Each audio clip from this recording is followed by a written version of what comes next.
So this is a fluid situation. Kevin Stefanski speaking as I was speaking to lead the show about what the plan is at quarterback for the Cleveland Browns. And this was him when asked about Shedeur Sanders being this. Could you imagine? They trade Flacco, and part of this thing is because everyone is focused on Shedeur. And asked him if he's going to be the second stringer at the end of the day. Decided if Shedeur is going to be your number 2 active quarterback for this weekend yet? Well, first I'd tell you is the Joe trade took us by surprise. That was not something that we saw coming. They called us, and it happened very fast and happened not too long ago. So still working through all roster type of things. I always have to be mindful of our players and our players' development, and I want to make sure that I'm always doing what's best for our players and, of course, our team. But, with young players, I'm always thinking about last week making the change to Dylan. You have to think long and hard about that because these are young players that you're so invested in their development. So I'll let the week play out and make a decision later on that. That's a good answer. I mean, it's a reasonable, nuanced answer, well thought out. But the answer wasn't to snap yes. It wasn't like, we've seen enough from him over the last month. And it's always a conversation. Let's bring in Kurt Warner here. Because, Kurt, you and I talk all the time about this, about when do you get guys who are not, first or second string reps, right? I mean, again, we're going off to London. This is something I bring up all the time around here. It was a couple years ago when we had a Titans game in London, and we asked Vrabel in the production meeting, hey, how's Will Levis doing? He goes, I don't know. Like, you tell me when I can get him out there, essentially. You tell me when I'm going to get him any snaps during the season. So when you hear that answer from Kevin Stefanski, do you think what, Kurt? I think there's a lot of nuance to all of it. And, just like he said, making the decision to go with Dylan takes a lot of thought. Like, is he ready? What if it doesn't have a lot of success early? Is that going to stunt his development? And then you start thinking, okay, if we go into a game and we've got 2 rookies, guys that have never played at the NFL level, and there are 1 and 2 guys, okay, if we need to go to somebody that's been there before to kind of settle things down when a young quarterback doesn't have his best stuff, which we've all had those moments where we just haven't had our best stuff. And sometimes you just need to make a change and get somebody else in there. Do we want to go to another rookie quarterback in that situation and a guy that's never played in this league? And so I just think there's a lot that goes into it. And it's not always just, him not coming out and saying, well, Shedeur is going to be our backup doesn't mean Shedeur isn't making progress or they're not comfortable or they don't like where he's at. I just think, when he said, I got to think about our team and I got to think about our players and where they're at and what we're doing. If we go, 2 young quarterbacks and, like I said, 1 struggles, well, shoot, we're going to another guy that's never played again or has never played before. And now, we're in this situation as a team going, oh my gosh, are we really in our best situation to have a chance to win this football game? As opposed to having a veteran guy that's been there that maybe can settle things down and it's not going to be their first action in the NFL if they're, put into that situation and have to play. I'm sitting here on ESPN Radio presented by Progressive Insurance. For those who just rejoined us there on our simulcast, that's the voice of Kurt Warner talking about Kevin Stefanski being asked if Shedeur is going to be his number 2 this weekend and being non-committal and also being nuanced about how he had just learned about the trade just yesterday about Flacco. This hasn't really been in the hopper for long, and he's just reacting to things. But at least Dylan Gabriel didn't struggle mightily last week, right, Kurt? I mean, I don't know what you saw on film coming out of that London game in the stadium you and I are going to be calling a game from this week, Jets Broncos. But what did you see out of Dylan Gabriel, Kurt? He definitely did look overwhelmed. I don't think it was a great performance, but it, made some throws down the field that were NFL throws, made some good decisions. Gave him a chance to win, threw a couple touchdown passes. So I don't think it was a great performance, but I thought it was a solid performance and something that you can definitely build on. And let me even add to what I was saying, with Shedeur. I think we all know, what a lightning rod, Shedeur has been and his story. And, a lot of people fall on both sides of this thing. We love Shedeur. He should get a shot. And other people like, well, okay, he hasn't shown enough. And why are we talking about him so much instead of talking about Dillon Gabriel? That there may be an element of that to it, whether it's fair or unfair. I think we've seen these things before. Tim Tebow was a lightning rod. And so there came a point, he had some success in the league, but there came a point where nobody wanted to sign him as a backup. And you kind of shake your head like, well, he's had success. He's definitely a guy that can come in and galvanize your team. But I think a lot of teams said, we don't want to deal with that on a weekly basis as our backup quarterback. We want the focus to be on our starter. And we don't want that pressure of people clamoring to get the backup in that type of situation. And so, I wonder if that could be an element of it too, is like, this is Dillon's job right now. And we want to focus on him and we want him to be the central piece. And if he struggles, we don't need everybody yelling, let's go to the backup, go to the backup, go to the backup. And so there could be an element of that plays into this as well, where it's like, let Dillon have the best opportunity to just have his chance to show us what he's capable of, to go through some struggles and us not have to worry about that next piece and that pressure, from that side of it. So, maybe just another element that has to go through Kevin Stefanski's, mind when making these decisions. The great Kirk Warner here on the Rich Eisen Show. So many different ways I could go with you here. Let's go with the Trevor Lawrence throws at the end of the game against Kansas City, right? And I know you have been waiting to see some of this stuff from Trevor Lawrence, the good first overall stuff for him for a while. But those throws, right, to Brian Thomas, De'Ami Brown, and then running it in, that's it right there, right? That's what we're looking for from him. Correct? I mean, that big time throw to Thomas, I mean, that was huge, and especially when it happened, because, we've talked a lot about it. And I haven't been ready to put Trevor in that upper echelon just yet. Now, he shows moments, he shows glimpses of everything you want in an elite big time quarterback, and he shows them every week. But there's also, 8 to 10 plays every week where I'm left shaking my head like, why did he make that decision? Why didn't he throw it there? Or how did he miss that throw after making that other, like, how did these things happen? And you could take that last drive and you could put all that in there. Like the first 2 plays of the drive, he rolls out to his right-hand side and there's nowhere to go. And we know time is an element. And instead of just running out of bounds, he turns up the field and gets tackled, right where he's at. Okay, so now the clock's going. So then the next play, he rolls to his left-hand side. There's nothing there. Just throw the ball away and stop the clock. And he tries to run again, and he loses 3 yards on the play. And you're just kind of shaking your head like, oh, my gosh, what are we doing in this 2-minute drill? Like, we got to save time. And then the next play is this dime that he drops to Brian Thomas for 40 yards down the sideline that's perfect. And then you go the rest of the drive, and he makes a couple plays, and then the winning play, and again, not his fault that, he gets stepped on and falls down, but, he's falling down and you're like, oh my gosh, you're in a moment to win this game against the defending AFC champs. And he falls down back there in a situation with no timeouts. Now what's going to happen? And then he gets up and he runs it in and makes a great play and wins the game. But it's kind of been the Trevor Lawrence experience, as people say, is that there's so much good. But then there's always these things that leave you scratching your head. And that's the next step for Trevor, is to eliminate those things that show up each week that, can be game-changing plays, negatively for your football team. And those didn't cost him in this game. But those first 2 plays, you're like, man, this is exactly the opposite of how we want to start a 2-minute drive.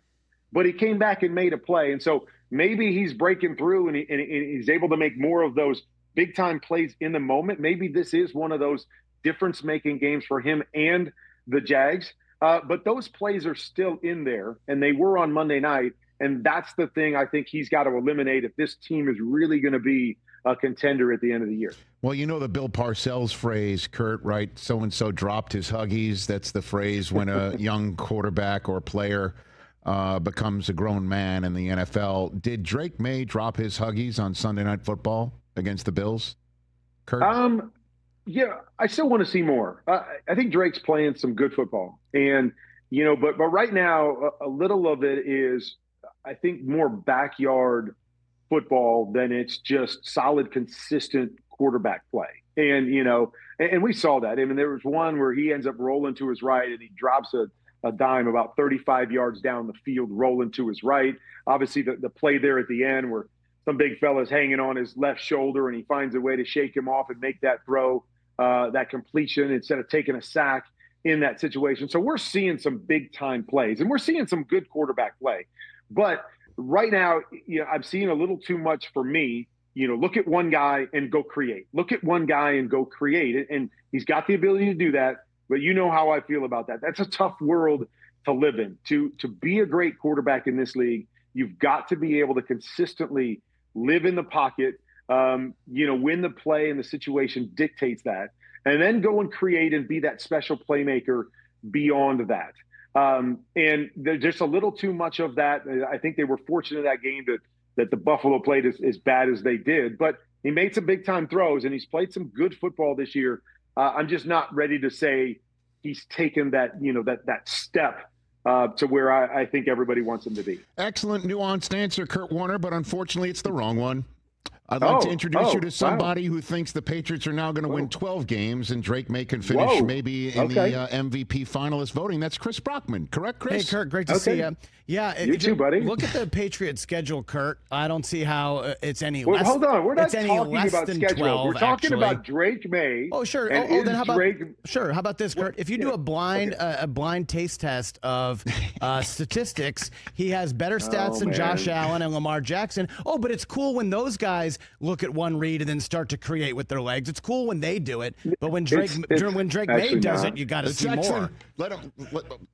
Because I've seen those other guys. I've seen those other guys do more.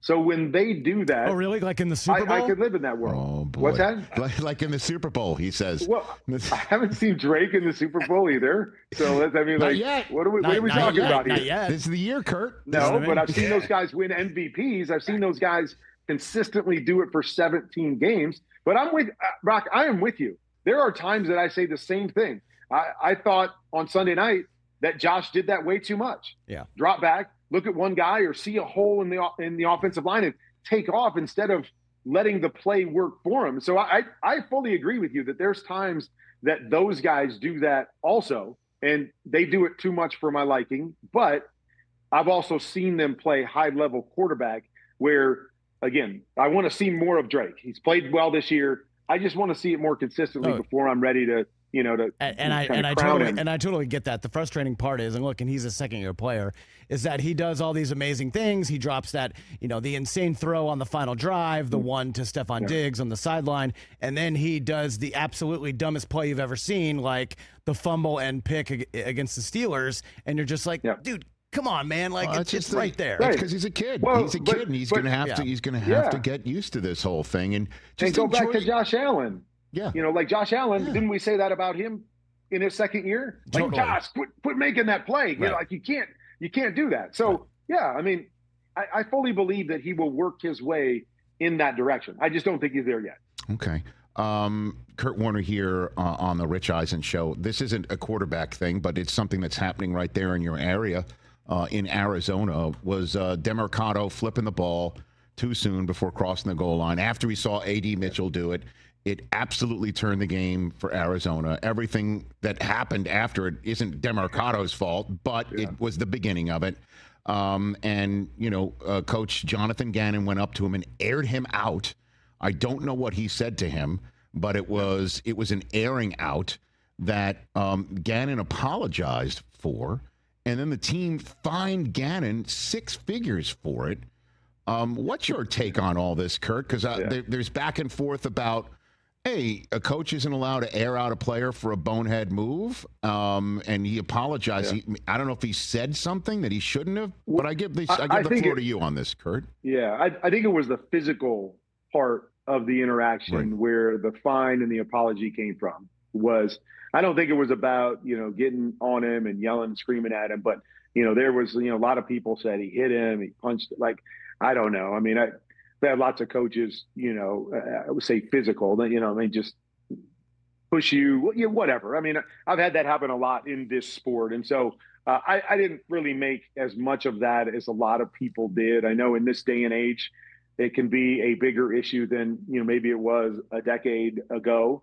But I believe that's what the apology was for, was, the physical nature of it, shouldn't have done that, blah, blah, blah.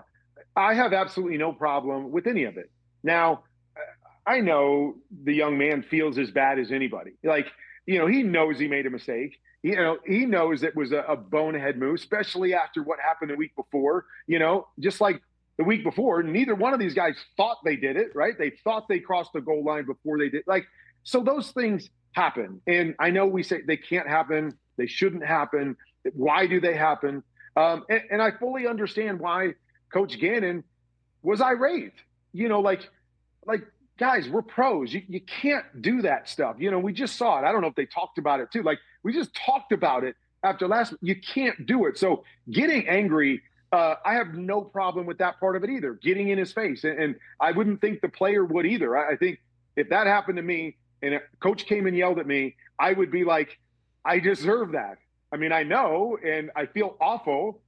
You don't have to yell at me because I'm a grown man and won't make the mistake again and we'll learn from it. But I understand why you're yelling at me, and I have no problem with that. And I'm moving forward. And the young man took full ownership of it as well. And so the fine, I don't know. I mean, again, it doesn't make sense to me just because I think that's part of football. And sometimes we all go over the line, yelling and screaming or pushing a teammate or physical part of it. I just don't.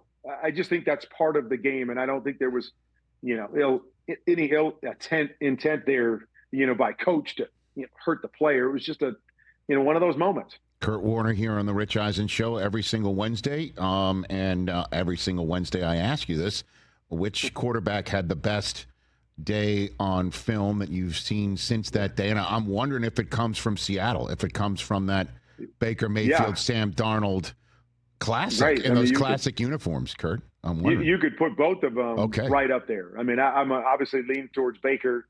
They got the win. I mean, he had 4 incompletions on the day, threw for 375 yards. Something I know hasn't been done very often. Sam Darnold was great with 4 touchdowns, did have the one blemish at the end with the interception.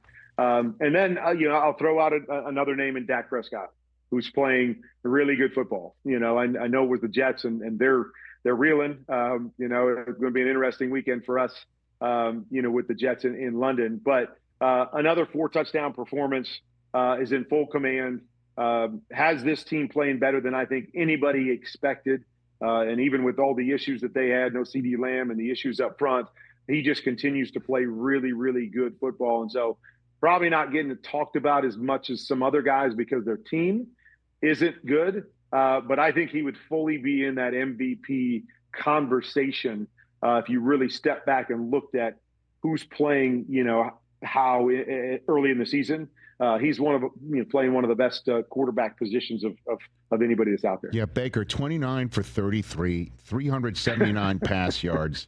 And come on. You said it doesn't happen too often. Did you know the statistic associated with? And that's just you being, humble? I don't know. Oh, okay. What are you talking about? I know that I did that. Baker's before. Only the 3rd player in NFL history with 375 or more passing yards in a game and fewer than 5 completions in that game, including the playoffs. The other 2 are named Peyton Manning and you. Yeah. I mean, it's incredible. I mean, it's a rare feat to have, that little, incompletions. I mean, just 4 incompletions is incredible. And then the thing that I love about Baker, and I actually just did a breakdown. I'll be on QB Confidential, a little bit later. But I always think that the best quarterbacks in the league are the guys that excel consistently at what I call chunk throws, the 15 to 35 yard throws that you make in a game. Like every quarterback in the NFL should make the short throws, and everyone should be able to make, the long throw here and there, when you throw it in a game. But the guys that are so good at those chunk throws are the ones that become the great quarterbacks in the National Football League. And 2 of the guys I just mentioned, Dak Prescott and Baker Mayfield, have been 2 of the best this year in making those chunk throws consistently over and over again. And in that game against Seattle, he made some incredible chunk throws, but he's been doing that consistently. And that to me is what's taken him, to that next level, is consistency in the other areas. But his chunk throws are, second to none right now. Does Ibuka look like the offensive rookie of the year on tape too, on film? Just seeing the way that he runs his routes for Baker? He could be the offensive player of the year. I mean, not just rookie of the year, but yeah, I mean, he looked like a seasoned vet, and little nuances that he has, the feel for the game. There was a couple plays where, just him settling in a zone so Baker can make him available. The long post touchdown that he ran right at the top of his route. He gives a little lean to the outside. He's in tight coverage, gives a little lean to the outside to create just enough separation from the corner so Baker can put it in there, and that corner's not in a position to knock it away. And so things like that from a rookie are really, really impressive. And so, yeah, we could definitely say rookie of the year. But I think he's in the running for things like offensive player of the year right now with the way that he's playing. If I'm not mistaken, Kurt, wait for it. I'm not a tape head like you, but that route that you're referring to in Seattle, was that the route that they beat the Falcons on too? Is that the same thing? It is the exact same route. You're right. I see me. I see you. Look at me, Kurt. It looked just like the one that beat the Falcons. You are on the money. It's called RE Confidential. That's what it's called. Yes. I'm coming for you. Start your own. You already got your own YouTube channel, man. You can start breaking down tape. Come on now. And because I can't don't steal my job. I won't do that. No, okay. You're great at what you do. And because again, I can't resist, even though I should.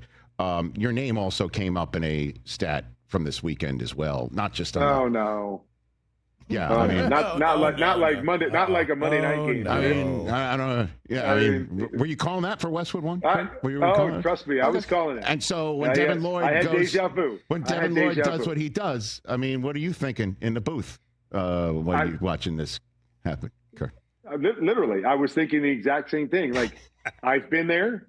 I've seen this before. Yes. A guy kind of step up like he's in Florida, in the state of Florida as well. I actually did think about that too. I'm like, well, it wasn't this stadium, but it was right down the road. Yes. All of that stuff came screaming back into my mind. And then, at the end, like Devin was starting to run out of gas, and I saw, I don't remember who it was, maybe Thornton. Yeah. He's running down the white, the sideline. Just like Larry. Which is what Larry was doing. I'm like, he's going to catch him. He's going to knock the ball out at the last second. And, of course, he didn't either. And so, yes, there was a lot of thoughts came back on that one. So can confirm you were thinking about it, is what you're saying. No, I talked about it on the air. So, yeah. Fantastic. If you listened, everybody knew I was thinking about it. Very good. But Kevin Harlan was probably nicer about it than I'm being right now. Kurt. Very much. Okay. Very much. He didn't bring it up. He left it. He didn't bring it up. He didn't. It's a stat. It's a stat. I mean, it's the longest one ever, other than yours. I know. Okay. I brought it up, so he didn't have to, but he did not. He did not stay on it. And, like what I'm doing right now is what you're saying. Exactly. Yeah. He just moved on quickly. Like, hey, Kurt, you do that if you want to. Otherwise, I'm just going to go to that great play. All right. We're finally out of time now. I'll see you in London. I'll see you tomorrow. All right, probably. buddy. I'll see you tomorrow. I'll see you across the pond. There you go. That's Kurt Warner, everybody, in his usual Wednesday spot right here on the Rich Eisen Show. Hey, you made it all the way to the end. Thanks for that. Check us out every single day streaming live on Disney Plus and the ESPN app 12 to 3 Eastern.